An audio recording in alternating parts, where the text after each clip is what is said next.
it's my privilege and honor to introduce someone that's known to you all. He is the current president of AAPI, but in addition to that, he's a good friend. Dr. Kathula went to Siddhartha Medical College in India. He completed his internal medicine residency at Wright State University in Dayton, Ohio, and he is a board certified member in medical oncology and hematology. Above and beyond that, he's a great speaker, extremely intelligent, wonderful with his patients. If you know him, you love him. Dr. Kathula, thank you so much for talking this morning on TAVALISSE. Thank you. Thank you, Amin, for the kind words. Good morning, everybody. Thanks to Rigel, Mike Barley's here, and then Nancy Meyer. So they're all very good supporters of AAPI. They've been consistently sponsoring all these years, and give them a big round of applause. And every year, whenever I ask, so we need supporters like that to make these things happen. So good morning again. We're going to talk about, I'm wearing a different hat as a speaker for Rigel company, not as the AAPI president or immediate past president. So we have a drug that we're going to talk about today. It's called TAVALISSE, and the chemical name of that is fostamatinib. They come in tablets. So the topic of the title of the topic is Stand Strong Against Platelet Destruction with TAVALISSE, a Patient's Journey with ITP. So again, there are some disclaimers here. This is a promotional talk sponsored by Rigel Pharmaceuticals. So me, as a speaker, receive some compensation. So whatever I say, please take that with a grain of salt, right? Maybe a spoon sometimes, right? No salt here. Salt. So the information in this program is consistent with FDA guidelines, and this is not a CME talk. Again, this is not a CME talk. Okay, this is a promotional talk. And the full prescribing information is available for you at this meeting. So what are the indications of TAVALISSE? TAVALISSE is a kinase inhibitor, which is indicated for the treatment of thrombocytopenia in adult patients who have had an insufficient response to a previous treatment. What that means is you can use this after first line. If you recall, ITP, there are two types of ITP. One is acute ITP, immune thrombocytopenia purpura. The second one is chronic ITP. Acute ITP usually seen in children, which typically happens after an infection like upper respiratory infection or so, and they present with bleeding and their counts are very low. So that is acute, and it's kind of self-limiting most of the times. The second type is chronic ITP, which is typically seen incidentally. Whenever we do a CBC, we see a low platelet count, and then we rule out other causes. So the diagnosis of ITPs that are exclusion. It's you exclude other causes before you give a title of ITP. You want to make sure that there is no drug which is causing thrombocytopenia. There are no bone marrow problems such as myelodysplastic syndrome or leukemia. So you have to rule those out. So it's a diagnosis of exclusion. When you do a bone marrow, you don't see anything specific, and it's more like a clinical diagnosis. When you see a patient with ITP, what you see is isolated thrombocytopenia. You don't see leukopenia, leukocytosis, or anemia or anything. So it tests the low count, low platelets. So isolated. Sometimes it can be zero. I just saw a patient 2 days ago with a platelet count of 0,000. Zero, no platelets at all. So, and the patient presented with buccal mucosal bleeding, petechial hemorrhages, and all ecchymosis and whatnot. So those are the types of ITP. Chronic ITP, typically we treat with steroids. We used to give prednisone 1 milligram per kilogram with a slow taper, but nowadays we are giving dexamethasone, high dose, which is like 40 milligrams a day times 4 days. And there's about 60 to 70% chance of response. If they don't respond, then we give another course. And that actually results in 50% of response again, even if you retreat with high-dose decadron, and that's pretty well tolerated than giving prednisone for a long time. So the side effects are much less that way, even with elderly patients. So Tavalisse is indicated after the failure of the first line treatment, which is typically steroids. There are some warnings with this drug. Hypertension can occur with this drug. So that's why patients with pre-existing high blood pressure, they are more susceptible to this side effect. That's why you have to monitor the blood pressure every 2 weeks, and then once they have, steady blood pressure, then you can check it every month or so. The other thing is elevated liver functions. So if they have severely elevated liver functions, you have to stop the drug. And this does not happen that often, unfortunately. All right, so there are some unmet needs in the treatment of chronic ITP. So we don't know the sequencing because there are so many drugs out there. There are immunosuppressives, there are TPOs, which are thrombopoietin agonists. So how do we really cycle those? How do we sequence those?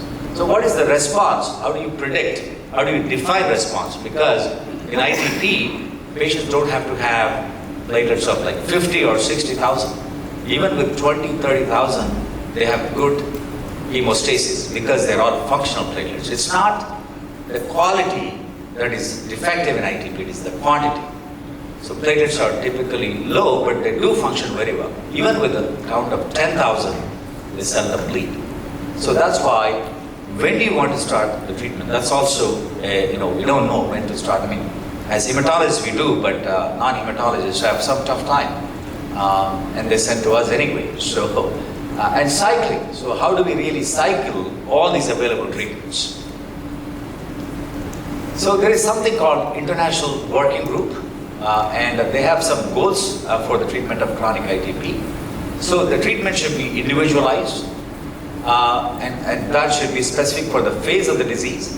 And then the target platelet count should be more than 20 to 30, at least for symptomatic patients. And then the drug should prevent severe bleeding episodes. And then they should cause minimal toxicity. And their quality of life should not be compromised. That should be maintained. So these are all the goals of the treatment for chronic ITP. For that matter, those are the goals of treatment for any disease, right? So we want some drug which doesn't cause side effects and maintain the quality of life and then give us good response, right? You can sit anywhere.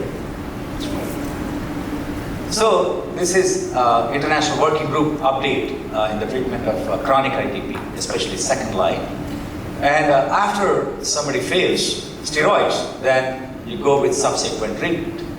There are medical treatments, there are surgical treatments. Under medical, we have some drugs which have robust evidence for. For example, Tavalisse, L-Trombopag, which is also known as Promacta, Avatrombopag, Romiplastin, Rituximab.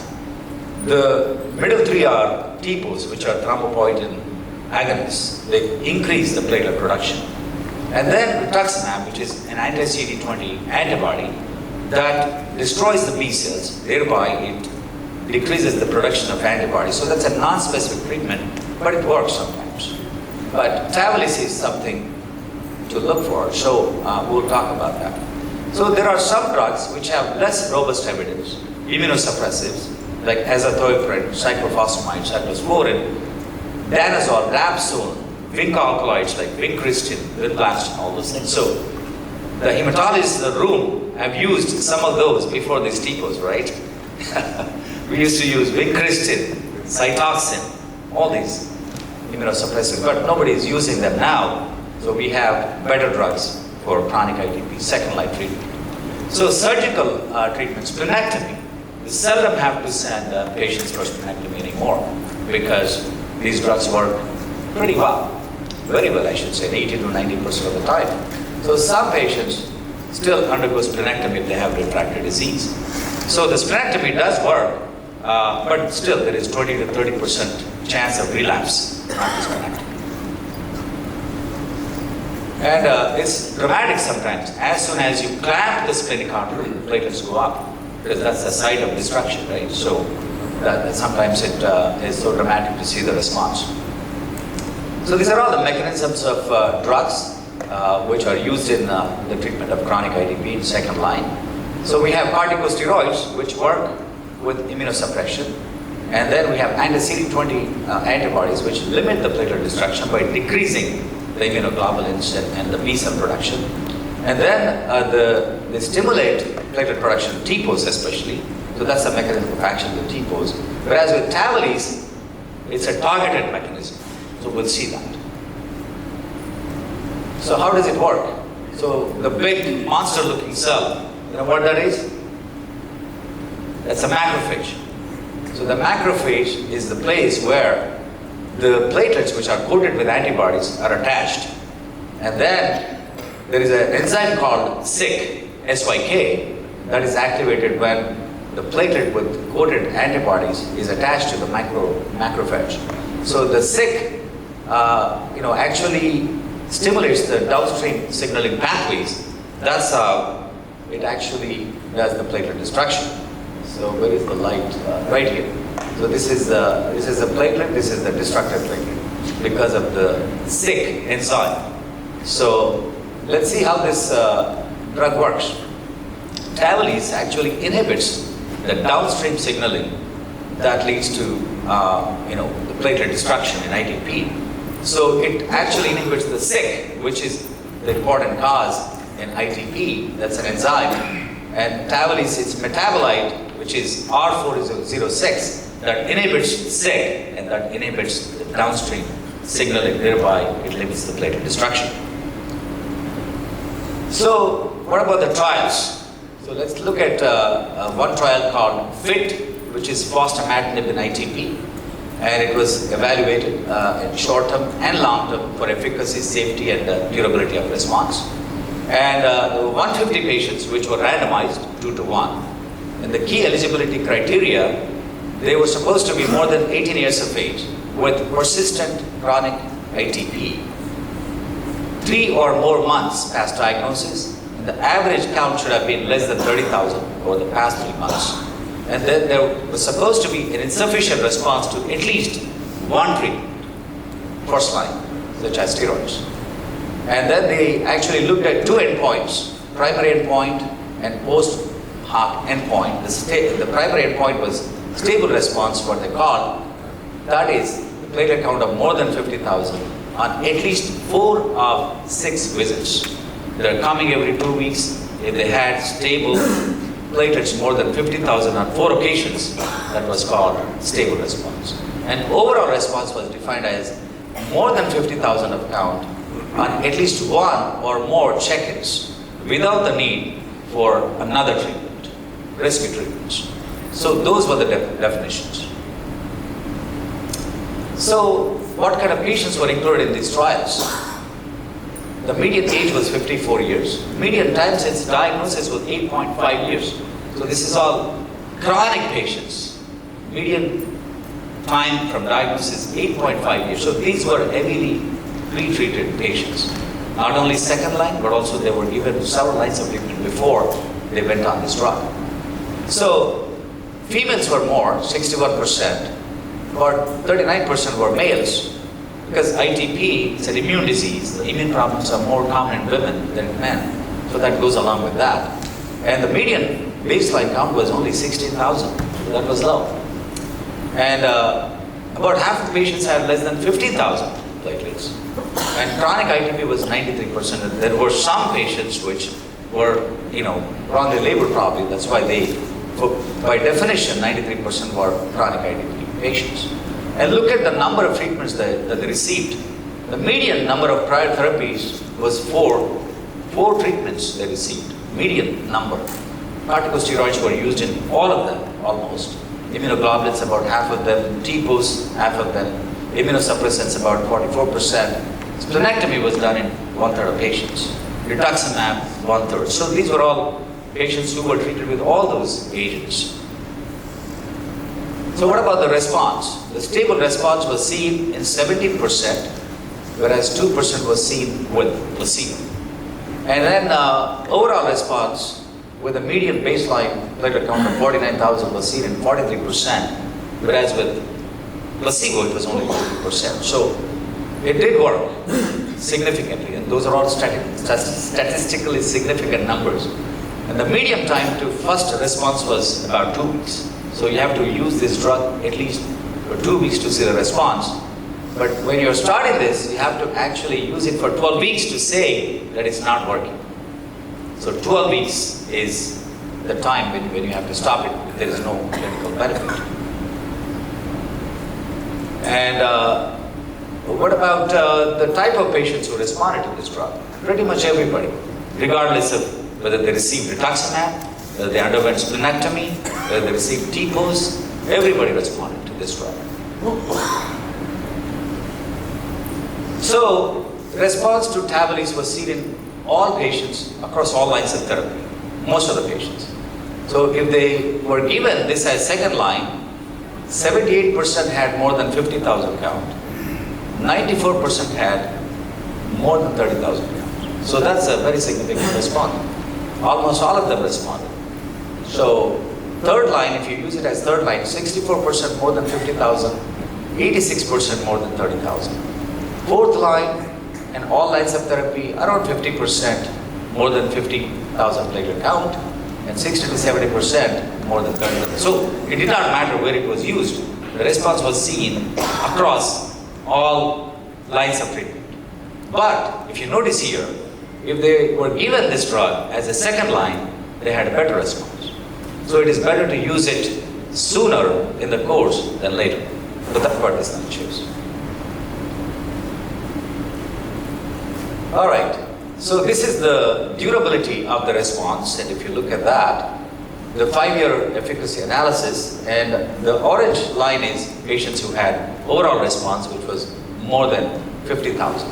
And then the next one is clinical benefit, which was defined as more than 30,000, and that was seen in some number of patients, about 30%. And some patients did not respond, so it doesn't work 100% of the times, obviously. But it did work most of the time. And what about the bleeding episodes, right? It's not just the count. What about the bleeding? Is it really an important endpoint? It is, right? So we always look at the bleeding too in patients with ITP, regardless of the counts. And if you look at the severe bleeding episodes was 0 in patients who were given Tavalisse, as opposed to placebo, which was 6%. And serious bleeding was 10%. Patients who were treated with placebo. And what about the use of rescue medication? It was much less in patients who were treated with Tavalisse as opposed to placebo. So what about the safety profile? Any questions about the safety or the efficacy analysis? Okay, so let's go to the next slide, which is safety profile.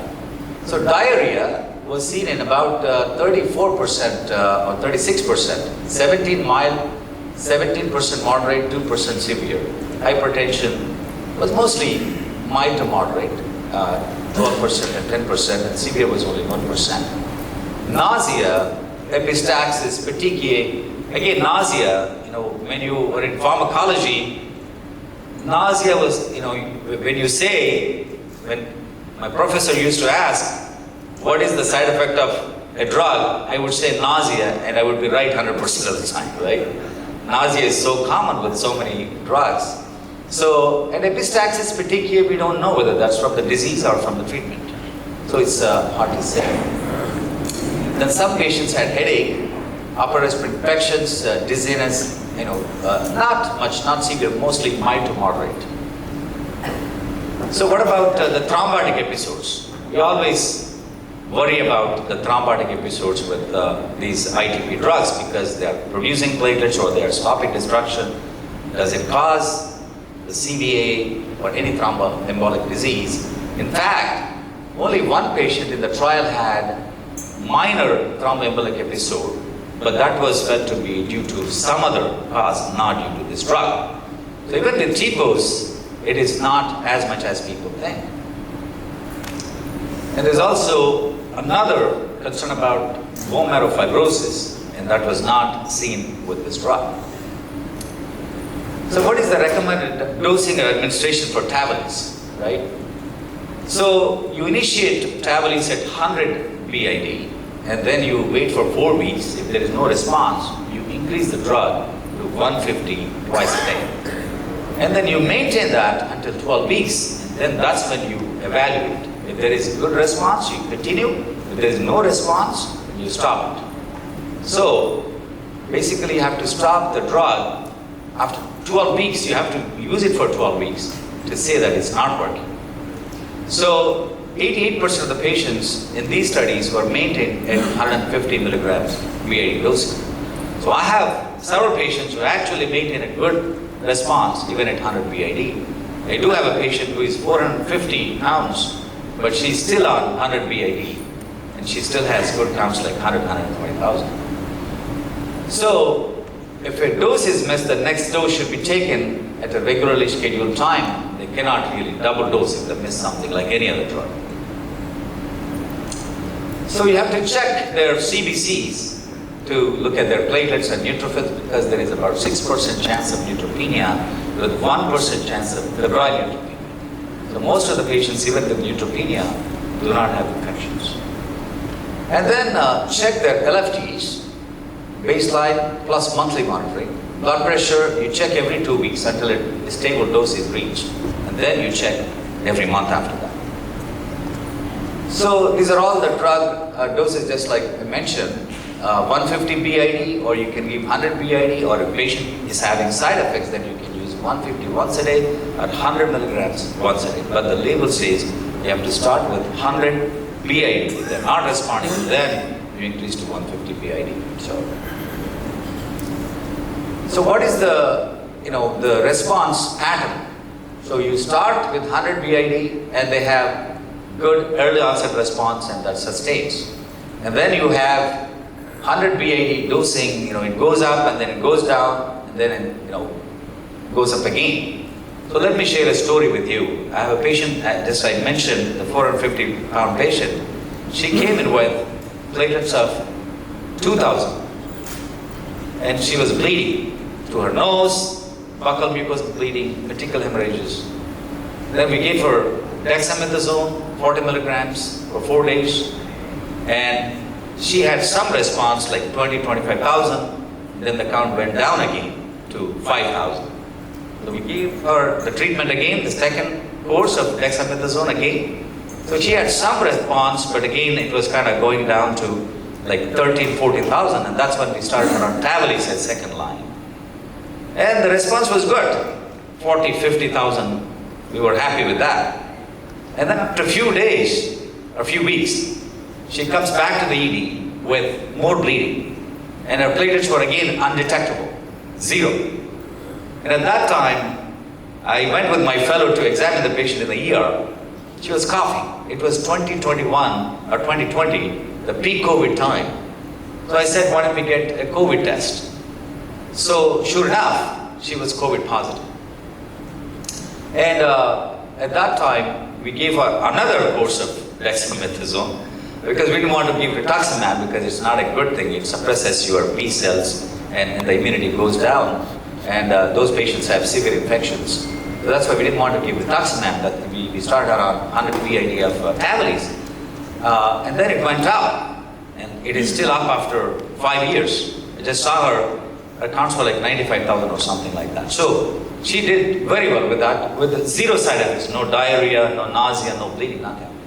So the dip was not because of lack of response to the drug, but because of infection. Sometimes you have to look for the infections too. Sometimes they decrease the platelets. So, but if that happens, just wait for a week or two, and let it go up. And if not, then you increase the dose to 150 BID. So the third pattern is, you increase the dose and they have sustained response. And the fourth pattern, you don't see any response at all. So those are the 4 types of responses. So we are actually skipping that because there are 4 cases. You want to go through one of the cases or? Okay, all right. Just to save time, right, for the next speaker. So Tavalisse is the first only target agent, because if you remember the slide I showed you, it works to the spleen where the destruction is. So some people call it medical splenectomy because it is working in the spleen. Because there is a question all the time, what about patients who had splenectomy done? Why do they really have ITP recurrence? Because they have accessory spleens. So whenever they have splenectomy done, after several months to a few years, they develop accessory spleens. And that can cause recurrent ITP. Even in those patients, this drug does work. So they do have early onset of efficacy as soon as 15 days, but you have to wait for 12 weeks to evaluate whether it is working or not. And they do have robust improvement in platelets, more than 70%. The patients have seen more than 30,000 count. And there's durable benefit, there's a 5-year analysis, and there is no food restriction because there are so many oral drugs nowadays, in oncology especially, because we always have to look, is it before food, after food, or with food? So, but with this, there are no such restrictions. And the side effect profile is mild to moderate with minimal serious side effects. So, all right. We're going in the wrong direction. I think I'm going to show the last slide. I don't know what's happening with this. Yeah, you already talked about hypertension, elevated liver function test, diarrhea as a side effect, but not grade 4, mostly grade 2, grade 1. And if they have grade 3 or more severity of diarrhea, then you have to stop the drug. So neutropenia we talked about, and then there is fetal harm. It can cause fetal harm, so it is contraindicated in patients who are pregnant. But gynecologists, OBGYNs in the room. So there are some drug interactions. I always have to look up which drugs it interacts with, and your friendly pharmacist can tell you, right? So, all right, this is the same thing. And then there is something called Rigel One Care. And there are a lot of programs that Rigel has to support patients. There's free drug supply, patient assistance program, sample program, OP assistance. They have everything. We have friendly reps here, and they can help you out if you need any help. And I did call them, a few times, and they helped the patients if they did not have the coverage. But a lot of oral drugs, they have some kind of, program to assist patients. Well, thank you. And if you have any questions, please. So we have some. Yeah, please. Any age restrictions when you cannot give? Age restrictions. Age restrictions. It is approved for patients who are more than 18 years of age. So the trials were done. This is not for ITP in children. This is chronic ITP in adults. Yeah. Is there any platelet you consider stopping it? For example, you just mentioned that patient had otherwise okay platelet, but they have an infection. Now they're low. You put them on this medicine. They are better. Is there any place? That's a good question. What we can do? No, there is no stop. No stop. So you just keep giving that over the years. So such is the case with any ITP drug. There is no end point. You keep giving because, but again, it's your comfort. So after a year or two, you can stop and see, but that's not what the label says. So you have to keep giving as long as they respond. So there is a chance of recurrence if you stop. Right? Yeah. Our deaf patient for any surgery, pre-op or post-op or So patients who are going for surgery, but again, it depends on the comfort of on this drug or without this drug. But they can undergo surgery safely. No problem. Satheesh, that's good way. Yeah. I have a patient in my practice. I'm a nephrologist and I follow this patient who is 75-year-old for the last 15 years with the GFR of 30.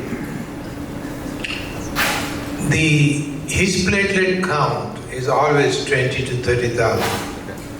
And the hematologist is not worried. And I'm worried, and my lab technician gets worried more than I do. And the patient does not worry at all. So it's one of those chronic ITP without any significant issues. Now, should we treat or should we not treat is the question. And this the drug is there to help it. But obviously whatever he has enough quality of the platelets that it's not bothering him. Yeah. So tell me, where do we go? Thank you. You send the patient to your friendly hematologist. No, the thing is that it's unlikely to have. But again, patients with renal failure, they are more prone because it's not just the number. What is causing the low platelets? If it is ITP, you're fine, you're 20, 30,000. But if you have renal failure, somebody has sepsis, they're on certain drugs like aspirin, Plavix, even if they have like 60, 70,000, they tend to bleed, right? So just not the count. It is the comorbidities they have, the medications they are on, look at everything. So for example, this patient, what was his EGFR? 30. 30, okay.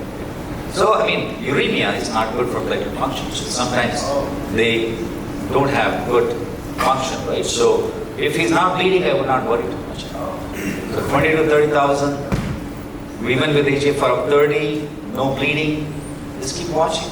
And sometimes the treatments can be worse than the disease, right? So if you're comfortable with that count, you can still watch 20 to 30,000.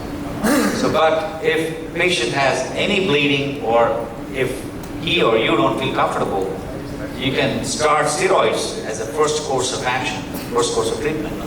If the respond, that's good. If not, see what happens if they have bleeding, if there are other drugs or something, then you can use a second line treatment.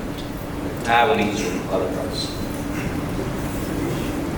I do have a friendly hematologist on Okay, that's good. So that's a good thing to do, I think, because, rather than you worrying about that, you're already taking care of something, so let others worry about it. Yeah. Any other questions? Any chances of infections? Yeah, 1%. 1%. So 6% chance of neutropenia, 1% chance of neutropenic fever. Yes.